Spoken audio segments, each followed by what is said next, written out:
여러분 구약에 나오는 요시야 왕을 아십니까? 얼마나 훌륭한 왕인지요.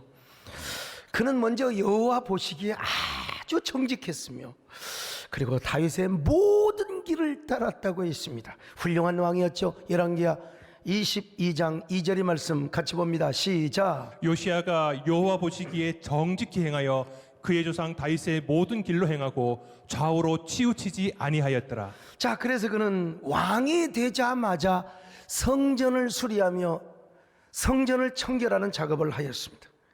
왜냐하면 요시야의 할아버지 므낫세가 너무나 못된 하나님 보시기에 극악무도한 왕이었어요. 그는 하나님을 떠나 하늘의 일월 성신을 섬기며 온갖 이방 신상을 다 만들었거든요. 열왕기하 21장 2절로 3절입니다. 읽습니다. 시작. 므낫세가 여호와 보시기에 악을 행하여 여호와께서 이스라엘 자손 앞에서 쫓아내신 이방 사람의 가증한 일을 따라서 그의 아버지 히스기야가 헐어버린 산당들을 다시 세우며 이스라엘 왕 아합의 행위를 따라 바알을 위하여 제단을 쌓으며 아세라 목상을 만들며 하늘의 일월 성신을 경배하여 섬기며. 자, 여러분, 심지어는요, 므낫세는 이방 신상을 하나님의 성전에다가 갖다 놨어요. 이런 폐륜 왕이 어디가 있단 말입니까? 게다가 하나님의 성전에서 자기의 장자를 인신제사를 드렸어요. 인신제사. 자, 열왕기하 21장 4절로 6절입니다. 시작. 여호와께서 전에 이르시기를 내가 내 이름을 예루살렘에 두리라 하신 여호와의 성전에 제단들을 쌓고 또 여호와의 성전 두 마당에 하늘의 일월 성신을 위하여 제단들을 쌓고 또 자기의 아들을 불 가운데로 지나게 하며. 자기 아들을 불 가운데로 지나가되 인신제사를 지금 표현한 겁니다. 얼마나 이런 폐륜적인 극악무도한 왕이 어디 있어요. 므낫세 아들이자 요시야의 아버지 나문도 똑같은 짓을 했습니다. 부전자전입니다. 열왕기하 21장 20절로 21절 시작. 아몬이 그의 아버지 므낫세의 행함 같이 여호와 보시기에 악을 행하되 그의 아버지가 행한 모든 길로 행하여 그의 아버지가 섬기던 우상을 섬겨 그것들에게 경배하고. 여러분, 그러나 어떻게 된지 요시야는 거룩한 또라이의 믿음이 생긴 것입니다. 찬란한 바보가 된 겁니다. 여러분, 할아버지와 아버지 길을 따르지 아니했어. 할아버지가 하나님의 성전에 세웠던 모든 이방 신상과 우상의 제단들을 전부 다 도끼로 찍어버리고 말았어. 그리고 하나님의 성전에 있었던 이방 종교의 냄새나는 것들, 이런 것들까지 전부 다 찍어버리고 말았습니다. 한마디로 성전을 청결하게 하며 수리까지 하고 그리고 성전의 개혁을 일으켰던 사람입니다. 열왕기하 22장 4절로 6절입니다. 시작. 너는 대제사장 힐기야에게 올라가서 백성이 여호와의 성전에 드린 은 곧 문지킨 자가 수납한 은을 계산하여 성전에 부서진 것을 수리하게 하되 곧 목수와 건축자와 미장에게 주게 하고 또 제목과 다듬은 돌을 사서 그 성전을 수리하게 하라. 열왕기하 23장 5절 6절 사실 사람도 별로 없는 시작할 것도 습관상 그러니까 자, 이 말씀을 읽습니다. 옛적에 유다 왕들이 세워서 유다 모든 성읍과 예루살렘 주의 산당들에서 분향하며 우상을 섬기게 한 제사장들을 폐하며 또 바알과 해와 달과 별대와 하늘의 모든 별에게 분향하는 자들을 폐하고 또 여호와의 성전에서 아세라상을 내다가 예루살렘 바깥 기드론 시내로 가져다 거기에서 불사르고 빻아서 가루를 만들어 그 가루를 평민의 묘지에 뿌리고. 자, 그런데 여러분, 이렇게 성전을 수리하고 성전을 청소하는 중에 하나님의 율법책을 발견한 거예요. 그 율법책이 어떤 책이었냐? 신명기요. 신명기. 그때 요시야가 신명기 말씀을 읽으니 막 가슴이 복받치고 얼굴이 뜨거워서 들지를 못하는 겁니다. 조상들이 얼마나 더러운 죄를 행하였는가. 할아버지와 아버지가 저주받는 첩경의 길을 달려갔어요. 이게 바로 뭐요? 하나님의 징벌을 받는 지름길이었거든요. 근데 그 내용이 신명기에 다 나와 있어요. 이래 하면 저주를 받고 이래 하면 축복을 받는다고요. 그러니 얼마나 분통이 터졌겠어요. 할아버지, 아버지가 다윗의 길로 행하지 아니하고 저주받는 길로 달려갔으니. 그래서 요시야 왕의 율법책의 말씀을 듣자마자 막 옷을 쫙 찢어버리고 말았습니다. 열왕기하 22장 8절로 11절, 여러분 여기는 사람이 별로 없는 것 같이 보이지만 화상도 우리 유튜브도 같이 읽습니다. 시작. 대제사장 hil기야가 서기관 사반에게 이르되 내가 여호와의 성전에서 율법책을 발견하였노라 하고 사반이 왕의 앞에서 읽음에 왕이 율법책을 말을 듣자 곧 그의 옷을 찢으니라. 구약에서 옷을 찢었단 말은 회개를 의미하는 것입니다. 하나님 정말 부끄럽습니다.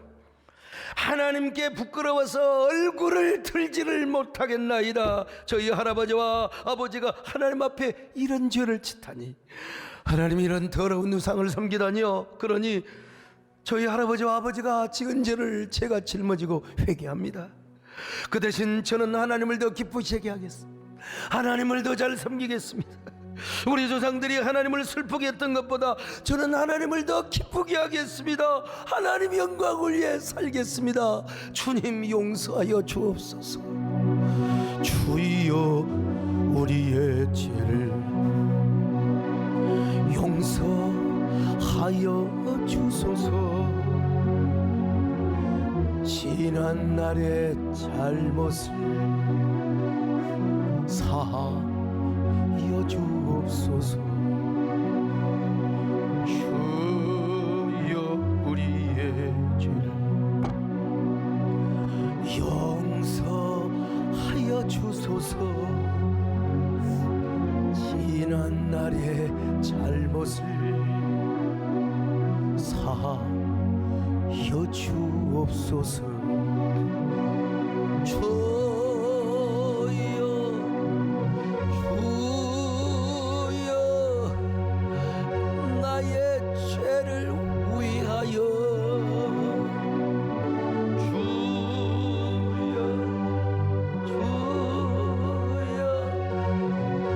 십자가를 지셨네. 주님 거신 그 길, 주여 우리가 요시야가 되게 하시옵소서. 나도 갈아야 하네. 주님 거신 그 길, 나도 갈아야 하네. 그러나 여러분, 요시야가 이렇게 회개하고, 물론 하나님은 요시야를 축복하셨습니다. 근데 요시야의 할아버지와 아버지가 지은 죄는 상상을 초월합니다. 당시 얼마나 하나님의 성전을 더럽혔는지, 하나님의 성전 안에다가 남창을 두었다니까. 남창을. 원래 하나님의 성전에는 나실의 방이 있어가지고요, 그 나실인의 방에서 경건하고 여자건 남자건 정말 몸을 그리고 마음을 성결하게 하나님 앞에 자신의 몸을 바치는 사람들이, 그런데 나실인들은 다 쫓아내버리고 남창과 여창을 줬어요. 남창과 여창. 이게 바로 바벨론 종교의 문화입니다. 의식이고요. 이 바벨론 종교에서는요, 특별히 가나안 신전에도 마찬가지입니다. 이 바벨론 종교에서 다 파생됐기 때문에 남창과 여창이 있었어요. 신년축제, 풍요축제, 우리로 말하면 신년축복성회, 또 추수감사주일, 뭐 이럴 때 말이죠.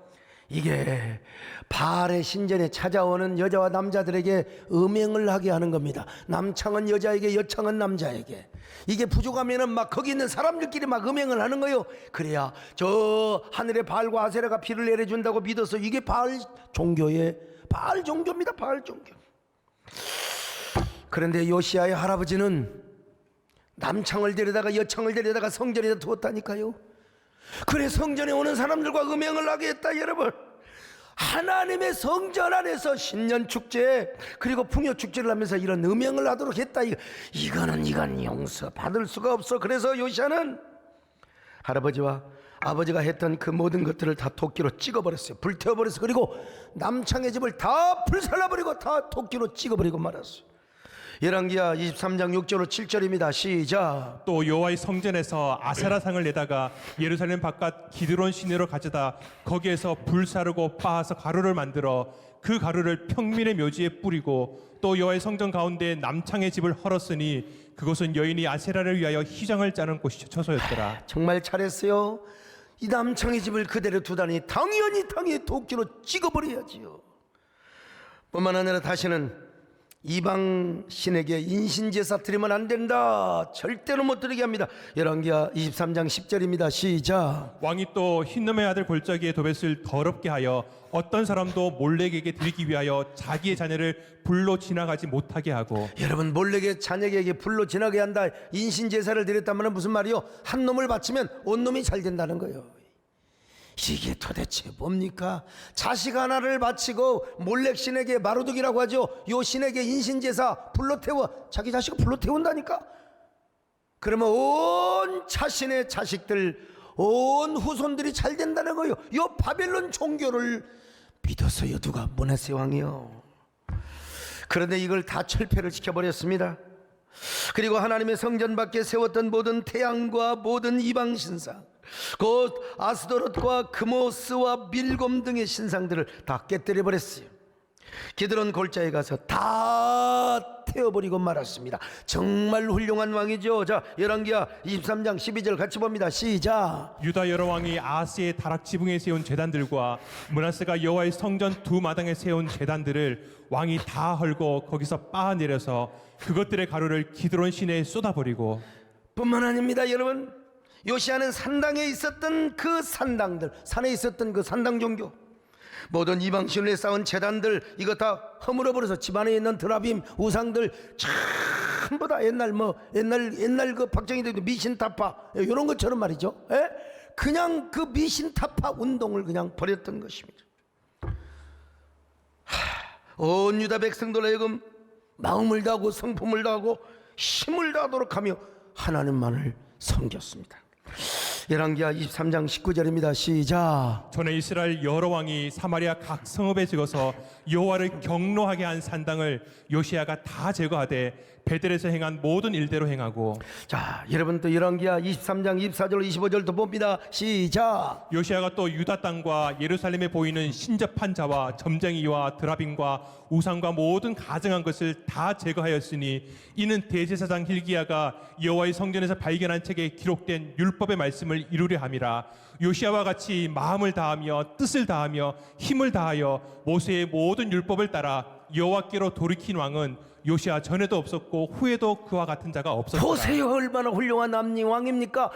요시아는 다윗 이후로 전에도 없었고 후에도 없었던 위대한 선왕이었습니다. 여러분, 다윗 이후로 그는 아침에 돋는 햇살과 같았습니다. 봄에 돋는 새풀과 같았습니다. 그리고 영적인 거장이 되었던 것입니다. 오늘 여러분, 우리가 요시아 같은 사람이 되시기를 축원합니다. 요시아, 그러기 위해서 여러분, 우리 마음 안에 어떤 우상이 있나요? 이 우상을 우리가 버려버려야 됩니다. 도끼로 찍어버려야 돼요. 그리고 주변에 있는 하나님보다 더 사랑하는 것들을 우리가 전부 다 쪼개버려야 됩니다. 아니, 요시아 왕처럼 전심을 다하여 하나님을 사랑해야 됩니다. 마음을 다하고 성품을 다하고 힘을 다하여 하나님을 사랑할 뿐만 아니라 하나님께 소망을 두는 한 해가 되시기를 바랍니다. 나의 마음속에 온전히 주님만 모셔놓고 나의 정성을 다하여 주를 섬기 기쁘나 슬프나 오직 한 마음 주 위에 한평생 주만 모시고 찬송하며 살리.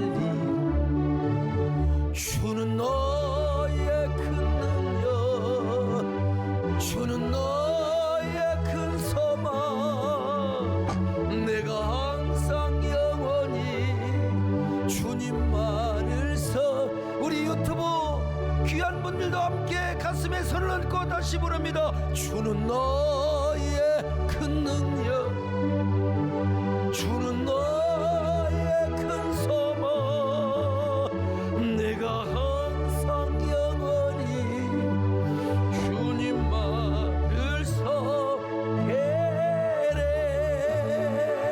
주여, 우리가 요시아처럼 하나님을 잘 섬기게 하여 주시옵소서. 근데요, 이렇게 하나님을 잘 섬겼던 요시아가 몇 살에 죽였느냐? 39살에 죽었어. 그것도 전쟁터에 안 나가면 되는데 괜히 나가가지고 애굽과 싸우다가 여러분 죽었어요. 이 사건이 이스라엘 백성들에게 있어서 얼마나 큰 충격인 줄 아세요? 에레미야도 요시아의 죽음을 보면서 얼마나 슬퍼하며 애가를 불렀는지 몰라요. 어떻게 이런 왕이 죽을 수가 있냔 말이야. 자, 역대하 35장 24절로 25절을 같이 봅니다. 시작. 그 부하들이 그를 병거에서 내리게 하고 그의 버금 병거에 태워 예루살렘에 이른 후에 그가 죽으니 그의 조상들의 묘실에 장사되니라. 온 유다와 예루살렘 사람들이 요시야를 슬퍼하고 예레미야는 그를 위하여 애가를 지었으며 모든 노래하는 남자들과 여자들은 요시야를 슬피 노래하니 이스라엘의 규례가 되어 오늘까지 이르렀으며 그 가사는 애가 중에 기록되었더라. 에레미야뿐만 아니요 이스라엘의 남자 여자 할 것 없이 요시야 왕이여 요시야의 죽음을 얼마나 애도하고 슬퍼했는지 몰라요. 왜 이렇게 요시야 왕이 일찍 죽었을까? 괜히 애굽의 전쟁에 끼어들었기 때문에 그렇습니다. 당시 애굽의 느고 왕이 갈그메스를 치러 왔어요. 그런데 요시야가 애굽의 느고 왕을 막고 있는 겁니다. 그러자 애굽의 느고 왕이 요시야에게 사신을 보냈습니다. 요시야 왕이요, 나는 그대하고 싸우려고 온 게 아닙니다. 갈그미스를 치러 왔습니다. 그러니 길을 비켜주시오. 하나님이 나를 감동해서 당신 죽지 않도록 하기 위하여 지금 길을 비켜주라고 나를 통하여 명령하니까 하나님 말씀을 들으세요. 하나님의 음성으로 들으세요. 자, 역대하 35장 21절일까요? 자, 같이 읽습니다. 시작. 느고가 요시야에게 사신을 보내어 이르되 유다 왕이여 내가 그대와 무슨 관계가 있느냐? 내가 오늘 그대를 치려는 것이 아니요 나와 더불어 싸우는 족속을 치려는 것이라. 하나님이 나에게 명령하사 속히하라 하셨은즉. 자, 하나님이 나에게 명령하사 길을 빗기라고 말씀하신 거 아니요. 그러나 요시야는 느고 왕의 말을 듣지 않았어요. 그따위가 어디가 있어. 그리고 싸우다가 죽어버렸던 겁니다. 자, 역대하 35장 22절로 23절 시작. 요시야가 몸을 돌이켜 떠나기를 싫어하고 오히려 변장하고 그와 싸우고자 하여 하나님의 입에서 나온 느고의 말을 듣지 아니하고 무기또 골짜기에 이르러 싸울 때에 활 쏘는 자가 요시야 왕을 쏜지라. 왕이 그의 신하들에게 이르되 내가 중상을 입었으니 나를 도와 나가게 하라. 여러분 얼마나 안타까운 일입니까? 안 나갔으면 요시야가 죽지 않았을 텐데 여러분 얼마나 안타까운 일입니까? 왜 그러면 요시야가 전쟁터에 나가느냐? 지금 요시야가 생각할 때 애굽이 아수르를 이기면 남한국 유다도 애굽의 지배하에 들어갈 것을 계산하였어요. 그래서 애굽을 막았던 것입니다. 우국 총절의 마음으로. 그러다가 죽었습니다. 그러니 인간적으로 볼 때는 요시야의 판단 미스, 전략, 통밥을 잘못 쨌다 이 말입니다. 그런데 또 성경에 이런 말씀이 있어요. 하나님 편에서 볼 때는요, 하나님께서 요시야에게 이것도 하나의 은혜였다는 것입니다.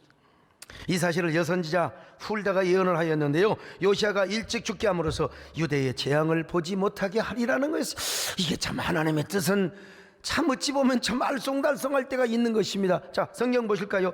열왕기하 22장 20절입니다. 시작. 그러므로 보라 내가 너로 너희 조상들에게 돌아가서 평안히 묘실로 들어가게 하리니 내가 이곳에 내리는 모든 재앙을 내 눈이 보지 못하리라 하셨느니라 하니 사다들이 왕에게 보고하니라. 이게 뭐냐 여러분요, 이게 나중에 보면 예스겔서 8장에 보니까 또 요시야 왕이 죽은 후에 하나님의 성전에다가 태양신, 달신 다 만들어 놓고 남창 여창 집 다 또 만들어 놨어 이놈들이. 그래서 하나님 편에서 볼 때는 요시야야 빨리 와라, 그냥 너 전쟁터에 나가서 그냥 뭐 죽는 것도 하나님 뜻이다, 이런 말이죠. 우리 인간적으로 보면은 하나님께서 요시야를 일찍 죽게 함으로써 남한국 유다의 멸망, 그 재앙을 보지 못하게 했다 이 말입니다 여러분. 그러나 요시야 개인은, 우리 정권사님도 저도 여러분 일찍 전국 가면 개인은 좋을 수 있어요. 그러나 우리 교회는 어떡하라고. 그러니까 이제 여러분 요시야 개인에게 있어서는 하나님의 은혜를 받았다고 할 수 있겠지만, 그러나 당시 이스라엘 백성들에게 있어서는 이게 얼마나 큰 충격이었는지를 몰라요. 왜냐하면 모세 율법 그리고 신명기에 의하면은 요시야는 반드시 형통을 해야 돼요. 형통을 해야 돼요. 신명기에서 뭐라고 그랬어요? 하나님 말씀에 순종하면 세계 민족이 뛰어난 축복을 준다고 그랬어요. 들어가도 나가도 복을 받고요, 전쟁터에 가도 한 길로 왔다 7길로 다 도망간다고, 다 승리하게 한다고 했거든요. 자, 신명기 28장 1절로 3절입니다. 시작. 내가 내 하나님 여호와의 말씀을 삼가 듣고 내가 오늘 내게 명령하는 그의 모든 명령을 지켜 행하면 내 하나님 여호와께서 너를 세계 모든 민족 위에 뛰어나게 하실 것이라. 내가 내 하나님 여호와의 말씀을 청종하면 이 모든 복이 내게 임하며 내게 이르리니 성읍에서도 복을 받고 들에서도 복을 받을 것이며. 자, 들어가도 나가도 성읍에서도 다 복을 받아. 그 다음에 6절로 7절 같이 봅니다. 이거 중요한 말씀. 시작. 네가 들어와도 복을 받고 나가도 복을 받을 것이니라. 여호와께서 너를 대적하기 위해 일어난 적군들을 내 앞에서 피하게 하시리라. 그들이 한 길로 너를 치러 들어왔으나 내 앞에서 일곱 길로 도망하리라. 보세요. 한 길로 치러와도 7길로 도망가게 한다고 했잖아요. 이 신명기 말씀. 근데 요시아는 전쟁터에 가서 싸우다 죽었다니까. 그토록 하나님만을 사랑하고 하나님을 기쁘게 했던 왕이 39살의 짧은 나이에 죽었어요. 요즘으로 말하면 그렇게 교회밖에 모르고 예수복음 전하다가 왜 코로나에 걸려 죽었네, 혹시 불의의 사고로 당하여 죽어버렸다 이 말이요. 그러면 여러분 이스라엘 백성들 얼마나 충격이겠습니까? 그러니까 당시 이스라엘 백성들에게 신명기의 언약과 약속은 어떻게 받아들여졌느냐 이거예요. 신명기의 언약과 약속의 관점에서 볼 때 요시아의 죽음을 그들은 정말 받아들이기가 현실적으로 너무나 불편했어요. 너무나 해석하고 너무나 가슴이 아팠어요. 요시아 왕의 죽음 때문에 당시 남왕국 유다 사람들이 얼마나 슬퍼하고 절망한 줄 아십니까? 아니, 신명기의 언약 신학에 가면 하나님이 반드시 요시아 왕을 지켜줘야 돼. 요시아 왕이 판단 미스를 하고 또 헷갈려서 잘못 판단을 했다 할지라도 전쟁터에 잘못 끼어들었다 하더라도 하나님께서 여호사밧을 구원해 주신 것처럼 히스기야를 구원해 주신 것처럼 하나님이 구원해 주셔야 되지 않느냐 이 말이요. 근데 왜 하나님은 이 약속을 안 지켜줬느냐 이거요. 이게 이스라엘 백성들, 남왕국 유다 백성들의 질문이었어요. 여러분 한번 생각해 보세요. 여기 소목사가 교회밖에 모르다가 어떻게 그냥 한국교회 세움을 위해 일하다가 어떻게 코로나에 걸려갖고 죽었다고 합시다. 아니면 불의의 사고로 아니면 무슨 일로 별로 좋지 않은 죽음을 가졌다고 생각해 봐요. 여러분 얼마나 의아하지 않겠어요? 손장로님 의아하지 않겠어요? 우리의 마음의 기둥이었는데 이 배장로님 잘 죽었다 그러겠어요? 말이 아니죠. 얼마나 충격이겠습니까? 우리 권사님 작년에 여러분 80까지 사시는 것도 오래 사는 거죠. 근데 권사님이 그렇게 돌아가신다고 하면 아이고 잘 죽었네 그럴 사람 어디가 있겠어. 다 마음 아프고 다 가슴 아프지요. 근데 39살에 전쟁터에 가서 화살에 맞아 죽었으니 오죽하면 예레미야 선지자가 애가를 지어서 슬피 울며 또 울고 또 울었겠습니까? 그래서 그때부터 여러분요 역사적으로 이스라엘의 묵시문학이 생겨나기 시작한 겁니다. 이제 묵시문학을 길게 설명할 수는 없지만 어떻든 간에 그래서 이제 다니엘서의 환상이 나오고 쫙 여러분 요한계시록 같은 이게 이제 묵시문학 장르에 속하는 건데요. 그러나 사실은요 궁금해할 것이 없습니다. 사실은 성경이 분명히 대답을 하고 있습니다. 왜 그랬는가? 그것도 신명기 신학과 역사관에 의해서 분명하게 성경은 말씀하고 있습니다. 아무리 진짜 요시아가 훌륭한 왕이죠. 요시아같이 훌륭한 왕이 어디가 있어요? 전무후무한 왕이죠. 그러나 그렇게 훌륭한 왕이고 그렇게 하나님께 헌신을 했다 할지라도 그것이 므낫세의 죄를 없이 할 만큼의 충분함은 못 되었다는 거예요. 특별히 므낫세가 그토록 하나님의 마음을 아프게 했던 그 아픔과 진노를 요시아의 믿음과 헌신이 능히 돌이키기에는 부족했다는 것입니다. 참 여러분 열왕기야 아주 정확히 말씀하고 있는 열왕기야 23장 25절로 26절을 같이 봅니다. 시작. 요시아와 같이 마음을 다하며 뜻을 다하며 힘을 다하여 모세의 모든 율법을 따라 여호와께로 돌이킨 왕은 요시아 전에도 없었고 후에도 그와 같은 자가 없었더라. 그러나 여호와께서 유다를 향하여 내리신 그 크게 타오르는 진노를 돌이키지 아니하셨으니 이는 므낫세가 여호와를 경노하게 한 그 모든 경노 때문이라. 여러분 보세요. 요시아 왕은 전무후무한 왕이요. 요시아 한 개인으로는 하나님이 절대로 그를 무슨 그런 거 없어요. 칭찬하고 요시아에게 은총을 베풀어 주었다 이 말이요. 여러분요 얼마나 그런 믿음과 그리고 헌신이 대단했는지 몰라요.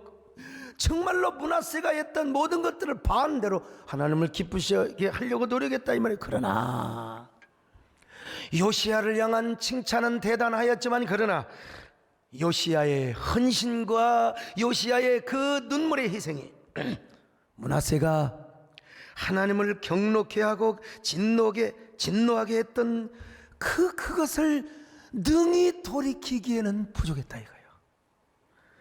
아무리 요시야가 위대한 종교개혁을 일으키고 하나님을 기쁘시게 했다 하더라도 므낫세로 말미암아 유다를 멸망시키려고 했던 그 하나님의 결심과 그 작심을, 하나님의 진노를 돌이키기에는 역부족이었다는 겁니다. 더구나 아무리 요시야가 종교개혁을 일으켰다 할지라도 백성들의 일부는 지금 여전히 바알과 아세라를 섬기고 있어요. 므낫세가 만든 신상을 섬기고 있었다 이 말이요. 아무리 옛날에 우리 어릴 때 뭐 미신 타파해도 여러분 미신이 제대로 다 여러분 타파가 되던가요? 다 시골에서 다 지켰지. 그러므로 지도자 한 명이 아무리 선하다 할지라도 백성 가운데 범죄가 있으면 지난 선조들의 진노의 흐름을 깨기 힘들다는 교훈도 우리가 받아야 됩니다. 그래서 하나님은 남한국 유다 백성들을 망하게 하기로 아예 말씀하셨으시자. 열왕기하 23장 27절입니다. 시작. 여호와께서 이르시되 내가 이스라엘을 물리친 것 같이 유다도 내 앞에서 물리치며 내가 택한 이 성 예루살렘과 내 이름을 거기에 두리라 한 이 성전을 버리리라 하셨더라. 그러니까 여러분, 이런 말씀을 듣는 이스라엘 백성들이 혼돈과 혼란에 안 빠질 수가 없죠. 자기들이 볼 때는 요시야 왕같이 훌륭한 사람이 없어요. 요시야 왕이 얼마나 믿음이 좋은지, 뭐 얼마나 하나님 앞에 헌신한지 몰라요. 분명히 신명기 역사관과 언약신학에 하면 뭐 옛날 므낫세 이런 거 그냥 뭐 한 시대가 지나버렸잖아요. 므낫세는 그만두고 아무리 악했다 할지라도 요시야의 선행, 요시야의 헌신, 요시야의 그 믿음, 이런 걸 볼 때 분명히 요시야는 건장해야 돼요.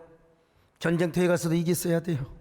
신명기 역사관에 오면 무슨 일을 만나든지 형통해야 돼요. 그런데 남한국까지 멸망시킨다고 하니까 이게 선지자의 설명이 마치 궁색한 변명처럼 현실적으로 들릴 수밖에 없었던 거요. 일단 머리로는 이해가 될지라도 가슴으로는 이해가 안 되었다 이 말이에요. 요시야 왕이 그만큼 선하고 훌륭한 왕이었단 말입니다, 여러분. 그러니까 이제 그들은 궁금증을 갖게 이런 질문을 안 할 수가 없었죠. 신명기 언약과 다윗의 왕국은 이제 끝나버리는가? 신명기의 언약은 취소되어 버린가? 아니죠. 여러분, 유다 왕국은 망해도 예수 그리스도를 통한 하나님 나라 다윗의 왕국은 영원하게 된다는 이 구원사적 섭리를 그들은 몰랐던 것이죠. 여러분, 어찌 우리 하나님이 당신의 언약을 취소할 수 있겠어요? 당신의 신명기 약속을 여러분 취소할 수 있겠습니까? 우리 하나님께서 어떻게 당신의 약속을 포기한단 말이에요. 우리 하나님은 여전히 오늘 또 언약의 하나님이심을 믿습니다. 약속의 하나님이심을 믿습니다. 심는 대로 거두게 하시는 하나님을 믿으시길 바랍니다. 오히려 우리는 이럴 때 너무나 소중한 사실을 하나 깨달아야 돼요. 이런 사건을 보면서 나는 요시야처럼 하나님을 섬겨서는 안 돼. 나 요시야보다 더 잘 섬길 거야. 나는 요시야보다 더 훌륭한 사람이 될 거야. 더 믿음으로 살아가는 사람이 될 거야. 그리고 목사 한 사람만 믿음으로 산다고 되는 게 아니야. 영적인 지도자만 아니야. 우리 성도들 모두가 다 믿음으로 살고 다 하나님 앞에 역설적 헌신과 희생을 하며 살아갈 거야. 여러분 깨달으시기를 바랍니다. 깨닫는 은혜가 있기를 바랍니다. 오늘 여러분 모두, 저와 여러분이 이런 코로나 난국의 상황일수록 하나님을 더 잘 섬기시기를 바랍니다. 하나님을 기쁘시게 하시기를 바랍니다. 우리가 비록 다 모이지 못한다 할지라도 우리의 믿음과 사랑과 헌신과 희생이 우리 조상들이 쌓아왔던 죄에 대한 하나님의 진노를 적어도 막을 수 있는 오늘 이런 삶을 살리라고 여러분 결단할 수 있기를 바랍니다. 주여, 올 한 해 우리 김동섭 장로님 기도 감사해요. 정말 올해는 너로 정했단다. 이걸 마인드 시키면서 간절한 기도요. 하나님이 우리를 복주기로 정하고 우리를 통하여 한국교회를 세우는 일에 희생의 찌꺼기가 희생의 제물이 되기로 하나님이 우리를 정하셨다면 우리가 할 일은 무엇이냐? 요시야보다 하나님을 더 사랑하는 겁니다. 마음을 다하고 성품을 다하고 힘을 다하여 하나님을 섬기는 것입니다. 여러분 이런 사람이 되시기를 축원합니다. 마음을 다하고 사랑하고 힘을 다하여서 여호와를 사랑하라. 내게 준 계명은 마음에 새기고 부지런히 이웃에게. 여러분, 이 말씀을 듣고 이 노래를 부르는데 막 가슴이 찡하지 않습니까? 그러면 내가 짓지 않는 그 하나님의 약속입니다. 하나님의 언약입니다. 내가 심지 않는 과실을 맺게 하리라. 그러나 한 가지 잊지는 말아라. 죄인된 우리를 구원하신 여호와를. 제가요, 오래전에 옛날에 여러분 미국 이 해외 집회를 제가 얼마나 많이 다녔습니까? 뉴욕에 가서 집회를 하는데 거기 안수 집사님이 식사 대접을 하시는 거예요. 부산 사람이야. 부산말을 하는데 미국으로 이민을 온 거예요. 아버지가 부산에서 장로님이셨어요. 근데 얼마나 교회에서 가시 노릇을 하고 얼마나 목사님께 그냥 이 가시가. 근데 그분이 어떻게 또 장로가 되었어요. 근데 세배당을 짓다가 또 목사님하고 또 틀어져 가지고 그냥 망치 큰 옛날에 캔너라고 있잖아요. 캔너를 가지고 와서 예배당을 짓는 그 기둥을 그냥 두들겨. 그런다고 뭐 다 깨지겠습니까? 철근 콘크리트로 하는 건데 기둥을 그냥 깨버리면서 그냥 까버린 거예요. 이놈의 교회 내가 지켜야 하는가 봐라. 이놈의 교회가 제대로 짓는가 봐라. 그리고 여러분 옛날에 짓다 보면 조금 건축 설계도 하고 좀 다르게 짓기도 하고 그랬잖아요. 그냥 이게 불법으로 시공을 하고 있고 말이요, 건축법을 어겼다고 그냥 구청에다가 다 신고를 하고 구청에다 고소를 해버렸어요. 여러분, 얼마 있다가 죽었어요. 근데 그 장로님이야 그렇다고 죽었다고 합시다. 아들이 6명. 근데 아들이 다 죽는데 한 명만 딱 남은 거야. 다 죽으면 자기만 남았어. 안수집사. 그래 형제간들이 죽는 것을 보고 그 교회 담임 목사님의 무릎을 꿇고, 목사님 제가 어떻게 해야 됩니까? 어떻게 해야 우리 아버지가 부린 이 저주를 내가 탐나가지 않는단 말이며, 우리 아버지가 장로였는데 이랬어. 가는 곳마다 그 담임 목사님께 간증을 해달라고, 우리 아버지 간증 좀 많이 해주세요. 그렇게 해서라도 우리 아버지 같은 사람이 나오지 말고, 그리고 이제 우리 형제간들은 죽었지만 저라도 좀 잘 살게 도와주시기를 바랍니다. 그는 교회 일하려면 무조건 교회 편에 섰습니다. 목사님의 말씀이라면 무조건 순종하고. 그래서 다른 형제간들은 다 죽었지만 자기 혼자 살아남았다는 거예요. 그러면서 저한테도, 목사님 이런 간증 좀 많이 해주세요.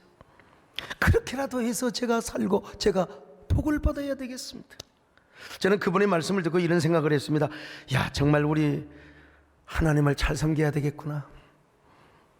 적어도 우리 조상들이 어떤 죄를 범하였다면 우리는 그보다도 더 많이 하나님을 기쁘게 하고 하나님을 감동시키며 하나님의 마음을 움직이는 사람이 되어야 되겠구나.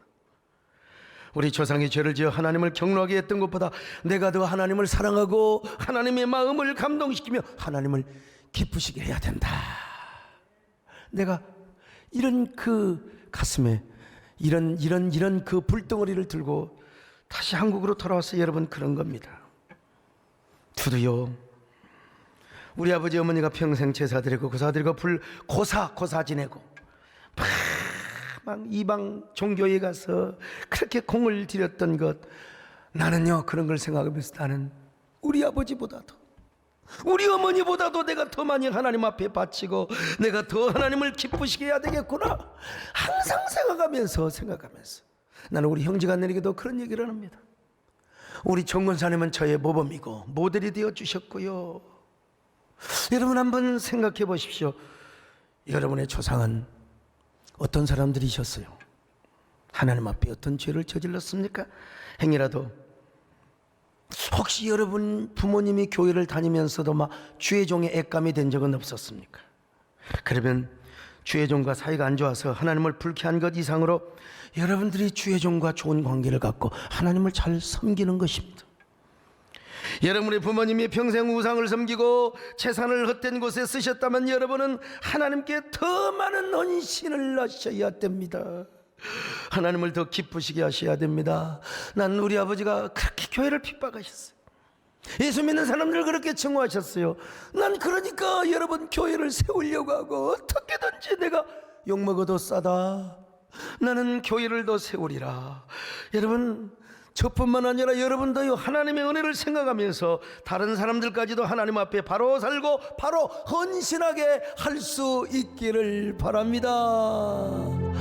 주께서 주신 모든 은혜 얼마나 은혜가 커요. 나는 말할 수 없네. 내 영혼 즐거이 주 따르렵니다. 주께 내 삶 드립니다. 주께 내 생명 드립니다. 주께 내 소유 드립니다. 그러면 여기서 이런 질문이 나올 수 있어요. 과연 우리 조상이 지은 죄 그리고 그 죄로 인한 하나님의 진노를 우리의 헌신과 봉사로 덮을 수 있는가? 무력하게 할 수 있는가? 여러분 착각하면 안 됩니다. 일단 우리의 선행과 우리의 헌신을 앞세워서는 절대로 안 됩니다. 우리는 철저하게 먼저 예수 그리스도의 복음의 능력을 앞세우고 하나님의 은혜를 앞세워야 됩니다. 구약 백성들이 조상의 죄를 짊어지고 회개한 것도 그냥 회개가 아니라 제단 앞에서 했어요. 그 제단에서 흘린 피는 예수 그리스도의 피를 예표하고 상징하고, 그런 것처럼 여러분 오늘 우리도 예수 그리스도의 복음과 십자가의 보혈을 먼저 의지해야 됩니다. 하나님의 은혜를 앞세워야 됩니다. 그리고 주님의 보혈을 의지해서 회개도 해야 되고요. 그러면서 우리가 믿음으로 조상들이 지었던 죄보다 하나님께 더 많은 헌신을 하고 하나님을 더 많이 기쁘게 한다면 얼마든지 하나님께서 조상의 모든 죄를 다 덮어버리고 하나님의 진노를 돌이키신다고, 오히려 우리에게 더 많은 은혜를 주시고 더 큰 은혜를 주신다고 믿어야 합니다. 물론 여기서 다시 강조합니다. 어떤 경우에도 나의 선행과 의를 앞세워서는 안 됩니다. 예수 그리스도의 십자가를 단단히 붙잡고, 그리고 여러분 예수 그리스도의 복음은 모든 우리의 죄와 저주의 사슬로부터 끊어버렸기 때문입니다. 여러분 그러니까 이 복음의 능력을 앞장 세우면서 이 보혈의 능력 아래서, 그리고 하나님의 은혜를 앞세우면서 믿음으로 하나님께 더 많은 헌신을 하고 하나님을 더 기쁘게 해야 한다는 도전을 우리가 받아야 되는 겁니다. 여러분 그렇게 할 때 우리는 여러분 조상의 죄, 모든 저주의 사슬, 또 하나님의 진노 상관없어요. 오히려 하나님이 여러분에게 더 많은 은혜를 주십니다. 더 많은 복을 주십니다. 여러분 더 위대하게 사용하십니다. 그래서 오랜 너로 정했단다. 여러분들이 더 위대하게 쓰임받고 사용받을 수가 있는 것입니다. 여러분 모두 이런 사람이 될 수 있기를 축원합니다. 할렐루야. 오늘 이 새해 아침에 결단해 보세요. 새해 나는 누구보다 하나님을 더 사랑하리라. 하나님 진노하게 했던 것들을 돌이키는 한 해가 되리라. 특별히 코로나19 때문에 교회가 힘들고 어려울 때일수록 하나님을 더 기쁘게 하고 교회를 더 잘 섬기리라. 여러분 올 한 해 저는 교회를 세울 뿐만 아니라 교회 브랜드 어떻게든지, 교회 브랜드. 여러분 오늘 또 현장 예배 드리는 분들, 우리도 작은 의미에서 현장 예배죠. 그러나 막 그냥 계속해서 임의다만 뛰고 많이 드리는 분들을 위해서 기도해 주시기를 바랍니다. 여기서 일단 확진자가 안 나와야 돼요. 나는 그분들의 의분과 용기를 내가 박수치는 사람입니다. 내 안에도 동일한 의빈과 용기가 있어요. 그러나 내가 여러분 일개 교회 목회자가 아니라 지금 한국 교회를 그래도 섬기는 대표자 중에 한 사람인데, 이 잘못하면은 이러다가 이제 우리 교회에서 확진자 나와버리면 나는 큰일 나. 나는 그럴 만한 배짱이 없어요. 왜냐? 요즘은 여러분 아무리 그 회사의 제품이 좋아도 그 회사의 회장이 뭐 이상하게 옛날 어느 뭐 제약회사도 그렇고 막 그렇잖아요. 막 그 아주 악덕스러운 모습의 그 이미지가 이게 그냥 타격을 받으면 매출도 떨어져요. 그 제품 안 사요. 나 이런 걸 생각하면서 내가 한편으로 존경하고 박수치면서도 그러면서도 또 나라도 조심해야지 뭐 이런 두려운 마음이 사실은 있습니다. 오늘 유튜브로 드린다고 이 예배가 여러분 나쁜 예배는 아닙니다. 비록 임시 방편의 예배라 할지라도 웨스트민스터 21장 6절에 여러분 이런 전염병과 재난 시에는 신령과 진정으로 집에서도 예배 드리라고 있어요. 그러니까 유튜브에서 그냥 누워서 그냥 자빠져서 드리는 것이 아니라 여러분 진짜 여러분이 현장에서 예배드리는 것 더 이상으로 신령과 진정으로 예배를 드릴 수 있기를 바랍니다. 그리고 제가 혹시라도 그런 일로 말미암아 한국교회 이미지와 브랜드가 타격을 받아도 올 한 해 우리가 더 열심히 해서 여러분 예배를 드리겠다는데 오히려 사실 그걸 핍박하는 사람들이 문제지요. 그렇지만 저는 또 저대로 저의 스탠스가 있지 않습니까? 뭐 혹시라도 그렇다 하더라도 우리가 여러분 한국교회를 더 세우며 우리가 교회 이미지와 브랜드를 높여가는, 그래서 여러분 모두가 신령과 진정으로 예배에, 그러다가 예배가 회복될 때 그냥 다 우리 교회가 더 신령과 진정으로 막 예배 회복의 과실을 좀 떳떳하게 좀 보여줄 수 있기를 바랍니다. 아멘. 신령과 진정으로 간절히 예배를 드립니다. 온 마음과 정성 다해 영광을 드립니다. 왕이신 주 예수님, 전능한 여호와여, 엎드려 선축합니다. 주께 찬양 드립니다. 여러분 힘들 때일수록 하나님을 더 잘 섬기시기를 바랍니다. 비록 우리가 다 모이지는 못한다 할지라도 하나님의 예배를 사모하시기를 바랍니다. 은혜를 사모하시기를 바랍니다. 현장 예배를 사모하시기를 바랍니다. 교회를 세우는 일에 앞장서시기를 바랍니다. 여러분의 삶이 너무 여러분 한쪽으로 치우쳐서는 안 돼요. 균형감을 갖고 여러분들이 교회 브랜드를 세우고 교회 이미지를 세우는데도 앞장서야 합니다. 정말 교회가 필요할 때, 그리고 주의 종이 간절한 마음을 이고 다급하게 할 때 여러분이 교회를 섬기면 하나님께서 여러분의 충성과 헌신과 희생을 다른 때보다 더 기쁘게 받으실 겁니다. 한국교회 이미지를 위하여 일간지에다가 광고도 하고, 여러분 돈도 필요할 때, 한국교회 생태계를 세우고 연합사업을 할 때, 여러분 필요할 때 여러분 함께 좀 마음을 모아주시기를 바랍니다. 그러면 행여라도 여러분들의 조상들이 우상을 섬겼고 이 어려운 때에 여러분들이 그랬다 할지는 하나님을 더 기쁘게 하고 하나님을 감동하면, 나는 하나님께서 여러분들의 회개와 더불어서 복음의 능력으로 여러분들을 더 축복하시고 여러분들을 형통하게 하시고 여러분들을 승승장구하게 하신다고 믿습니다. 나는 내가 그러한 삶을 살았고 이러한 축복을 지금까지 누리고 살아왔어요. 우리 하나님은 변함이 없는 하나님입니다. 지금도 신명기의 약속은 취소되지 않았습니다. 그 신명기의 하나님, 언약의 하나님, 축복의 하나님께서 여러분 모두에게 올 한 해 여러분을 더 복주시기를 바랍니다.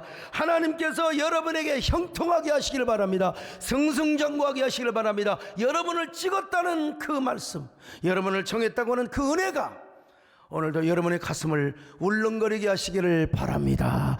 이런 사람은 1년 내내 우리 하나님은 섬길수록 좋으신 주님이요, 언제나 섬길수록 좋은 주님, 이 주님을 오늘 또 만나시며 올 한 해 동안 우리 주님과 동행하시기를 축원합니다. 주 내 마음에 오신 후에 주 날 인도하시네.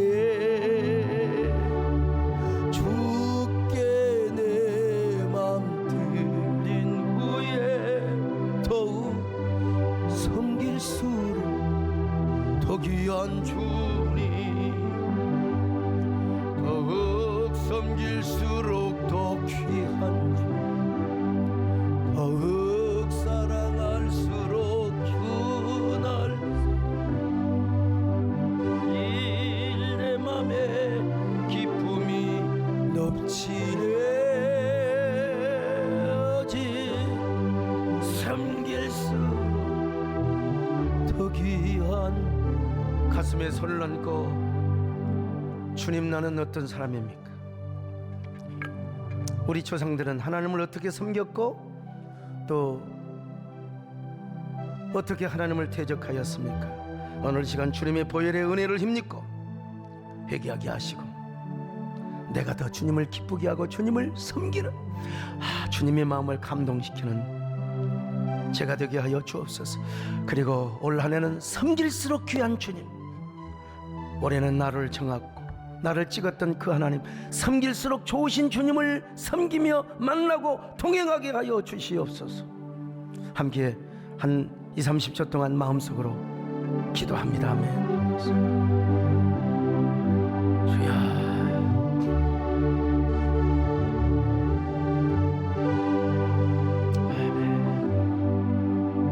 아버지,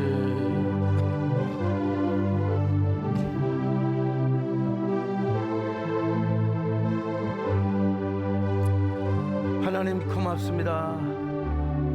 올 한 해 더욱더 섬길수록 좋으신 주님을 깨닫게 하시고 우리의 선행이 아닌 하나님의 복음의 능력으로, 그리고 그 복음의 능력 안에서 우리가 주님을 최선을 다해 교회를 세우고 주님을 기쁘시게 할 때 하나님 우리를 더욱더 들어서 귀하게 사용하여 주실 줄로 믿습니다.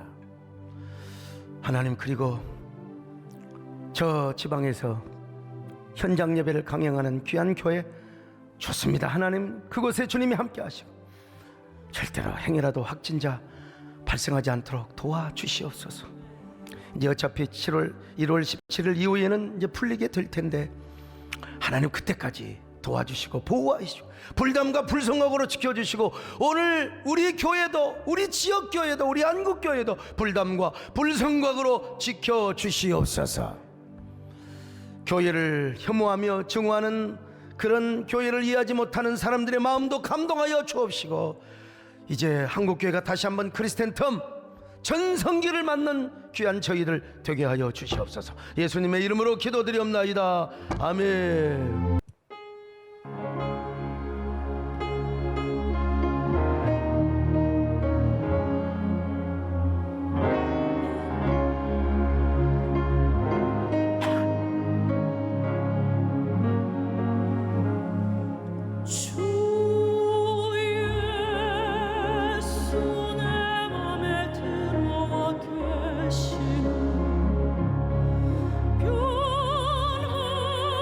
변하여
천성을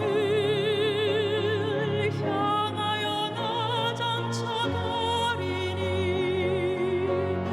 그 기쁨 비길 데 없네.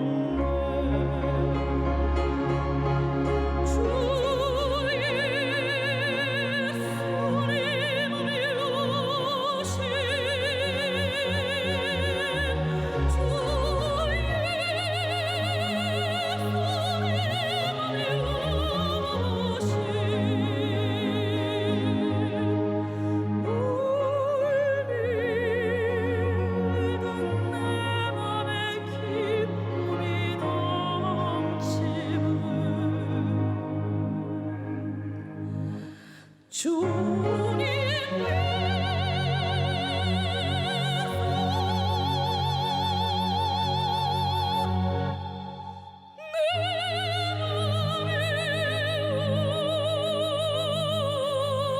이루신